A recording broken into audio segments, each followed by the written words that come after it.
Assalamualaikum warahmatullahi wabarakatuh. Judul tema kita pada hari ini adalah tentang menjadi dokter.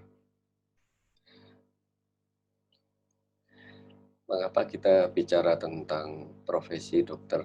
Karena dari semenjak zaman dahulu kala, profesi dokter merupakan salah satu profesi luhur, profesi yang diutamakan, dimuliakan di satu masyarakat.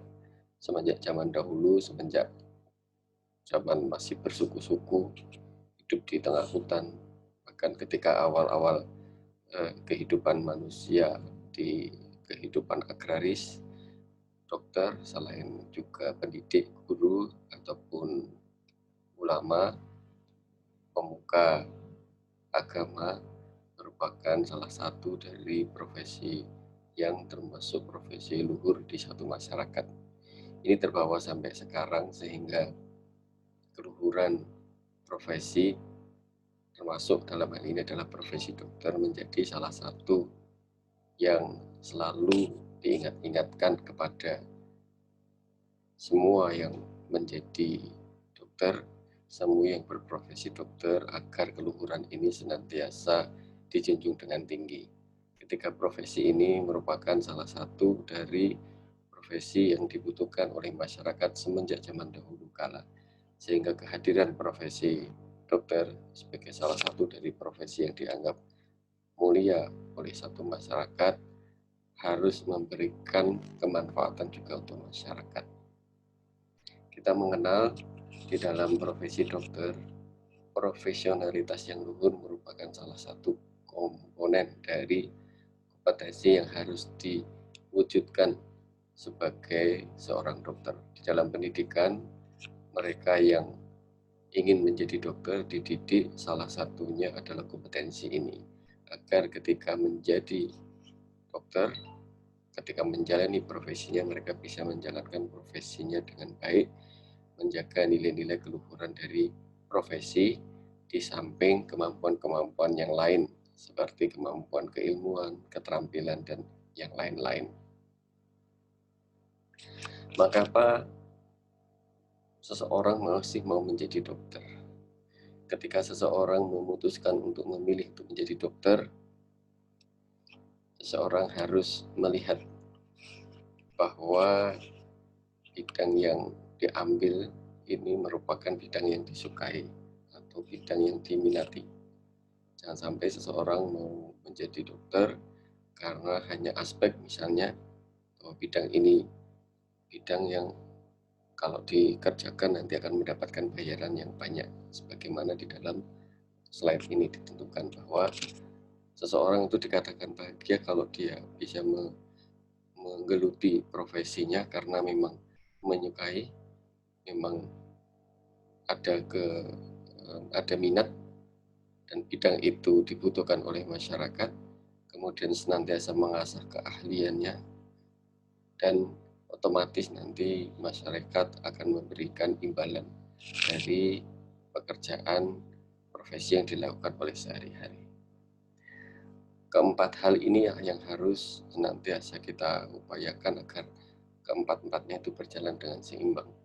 Ketika seseorang menjalani profesi karena hanya ingin mendapatkan bayaran yang banyak, bisa jadi dia tidak akan meraih kebahagiaan kalau tidak disukai atau disenangi bidang yang dia geluti.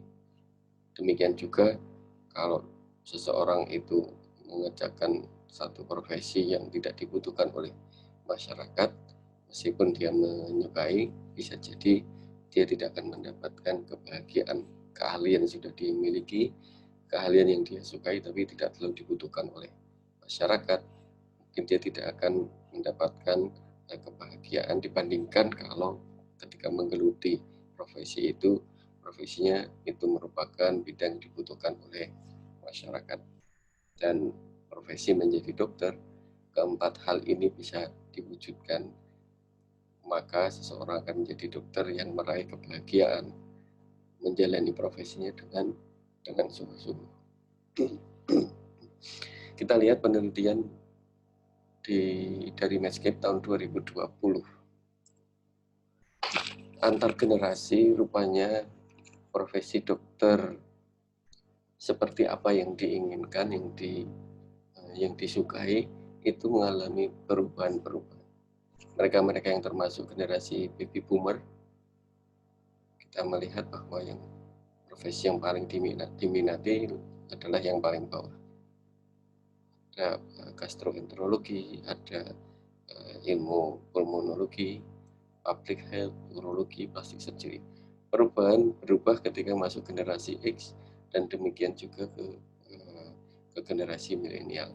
Di generasi milenial, top 5 specialties yaitu yang masuk di sini kita bisa melihat. Jadi memang terjadi perubahan-perubahan minat di dalam menggeluti keilmuan kedokteran sendiri. Nah, ini kita harus mengerti agar ketika kita menggeluti profesi dokter, kita bisa melihat kira-kira tren yang ada, tren yang terjadi, dan kita bisa melihat apakah bidang ini memang lagi banyak diminati, tapi mungkin juga dibutuhkan oleh masyarakat, dan mungkin juga mendapatkan imbalan yang lebih baik dibandingkan spesialis-spesialis yang lain misalnya. Demikian juga kalau kita melihat ini data dari rata-rata penghasilan dokter di Amerika, data dari Medscape tahun 2020, average annual physician compensation. Jadi rata-rata penghasilan tahunan dokter dengan berbagai macam spesialisasinya. Kita melihat cukup beragam. Kita lihat paling tinggi misalnya itu dokter bedah tulang, dokter bedah plastik, otolaringologi atau THT, dokter kardiologi, dan yang termasuk paling rendah di bawah di Amerika itu adalah family medicine, kedokteran keluarga, public health, dan pediatrics. Ini kita bisa melihat beragam kompensasi atau gaji yang didapatkan oleh dokter. Ini menarik untuk kita lihat agar kalau kita menginginkan ketika menjadi dokter hanya melihat aspek finansial, ya kita siap-siap kecewa ketika yang kita minati mungkin tidak memberikan imbalan yang besar. Mari kita lihat data yang menarik lagi dari data survei yang dilakukan oleh Medscape tahun 2020 menyebutkan yang membuat seseorang itu merasa dihargai ketika menjalani profesi dokter itu ternyata bukan aspek keuangan, imbalan. Itu kita lihat imbalan yang mendapatkan imbalan yang madai itu nomor 4. Yang pertama adalah kontak dengan pasien. Rupanya itu menjadikan seseorang itu merasa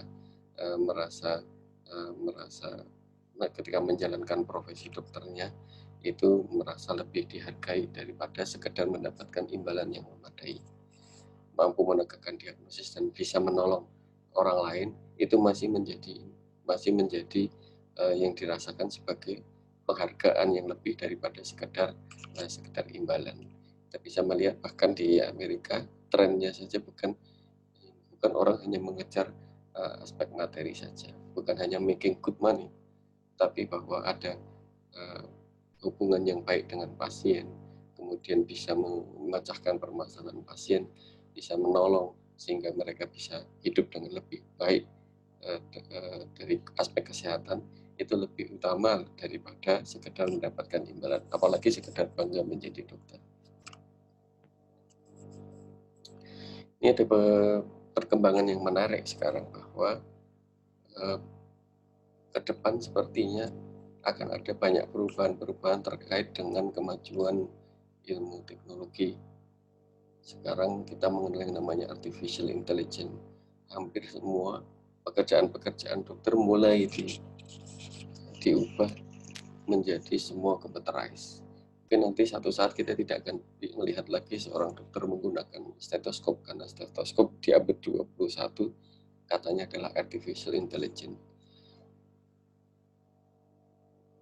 Nanti mungkin ketika operasi itu seperti gambar di bawah itu sudah pakai robot. Dokternya nanti hanya di balik layar mengoperasikan mesin, dengan artificial intelligence juga kita bisa melihat seseorang bisa mendiagnosis mental health itu seperti yang digambar di kanan atas, apakah seseorang itu mood-nya sedang baik, seseorang itu kurang berinteraksi dengan orang lain, itu bahkan sekarang sudah mulai bergeser. Pergeseran-pergeseran ini pasti akan membawa dampak di dalam kita menjalani profesi dokter. Ini kita lihat saja kalau sekarang di rumah sakit, data-data itu sudah bisa didapatkan oleh seorang dokter tanpa menyentuh saja sudah bisa diketahui. Data jantung bisa direkam direkam, kemudian data-data yang lain bisa dilihat, data lab dan segala macam sudah bisa dilihat untuk seorang dokter itu bekerja bertemu dengan pasien tidak konvensional seperti zaman dulu lagi. Bahkan di masa mendatang cita-cita seseorang itu nanti menggunakan alat yang dipakai di badan atau mungkin diimplan dimasukkan, kemudian bisa merekam semua yang terjadi, suhu badan, kemudian apa yang terjadi pada jantung, paru. Nanti kalau ada permasalahan kesehatan tinggal dikirim datanya kepada dokter. Ini tantangan-tantangan ke depan bahwa ilmu kedokteran ini semakin maju dan semakin menantang. Ketika seorang menjadi dokter mungkin tidak konvensional lagi, hanya melakukan pemeriksaan sederhana. Seorang bisa dilihat paket genetiknya, kira-kira dia akan mudah untuk sakit apa. Ini dengan alat-alat yang mungkin bisa dipakai oleh seseorang. Sekarang kalau kita lihat ya seorang pelari, itu dia sudah bisa menggunakan alat yang dia kenakan, dia akan bisa melihat denyut jantungnya berapa, dia sudah membakar berapa kalori. Nah, ke depan mungkin kemajuan kedokteran juga akan mengarah ke sana sehingga menjadi tantangan kita semua yang berkecimpung di dalam profesi dokter ini. Ke depan kita akan menghadapi hal-hal yang demikian. Ini 10 top medical specialties yang punya the biggest potential in the future katanya. Ini menurut medical futurist yang sudah ingin jadi dokter atau sekarang menjalani pendidikan di kedokteran. Kita bisa coba melihat banyak sekali kemajuan-kemajuan yang nanti menuntut seseorang itu, sehingga justru yang kita kerjakan sekarang bisa jadi akan menjadi top medical specialties, seperti misalnya general practice itu nanti akan mengarah kepada preventive medicine, kemudian individualist medicine, kemudian aspek-aspek yang lain, misalnya gastroenterologi itu nanti juga banyak kemajuan-kemajuan di kondisi pandemi seperti sekarang. Itu ilmu epidemiologi itu sangat berperan sekali ketika ada wabah seperti sekarang, ternyata sangat diperlukan. Ini menurut medical futurist ini kita bisa melihat tren-tren ke depan top medical specialties itu seperti apa. Mungkin bisa jadi berbeda di konteks Indonesia dalam waktu 10-20 tahun mendatang, tapi baik kita melihat oftalmologi misalnya nanti implan retina, kemudian kalau implan lensa sudah biasa, implan retina dan segala macam, mungkin dalam masa yang akan datang akan bisa berkembang demikian maju. Ini beberapa buku yang menurut saya bisa memberikan motivasi kepada kita yang menekuni dunia kedokteran, baik yang bahasa Indonesia, bahasa Inggris, ada yang sudah diterjemahkan ke bahasa Indonesia, agar kita bisa lebih menghayati profesi kita sebagai dokter. Kalau di Eric Segal, novel Dokter itu dia menggambarkan perjuangan seseorang semenjak masuk di mahasiswa kedokteran sampai menjadi dokter, sampai mengambil spesialis, liku-likunya. Kemudian kalau yang kiri dan yang kanan di Mountains Beyond Mountain dan From Peru to Jerusalem memberikan wawasan pada kita bahwa seorang dokter tidak hanya sekedar bekerja di balik meja praktek, tapi juga terjun ke masyarakat, menyelesaikan permasalahan-permasalahan di masyarakat. Kalau yang bawah itu terkait dengan perjuangan menjadi dokter bahasa Indonesia, konteks Indonesia, mungkin sangat menarik. Dan saya pikir banyak buku-buku yang lain yang mungkin bisa menginspirasi teman-teman yang sedang menjalani profesi ini dan ingin menjadi profesi ini ke depan. Demikian dari saya, terima kasih. Assalamualaikum warahmatullahi wabarakatuh.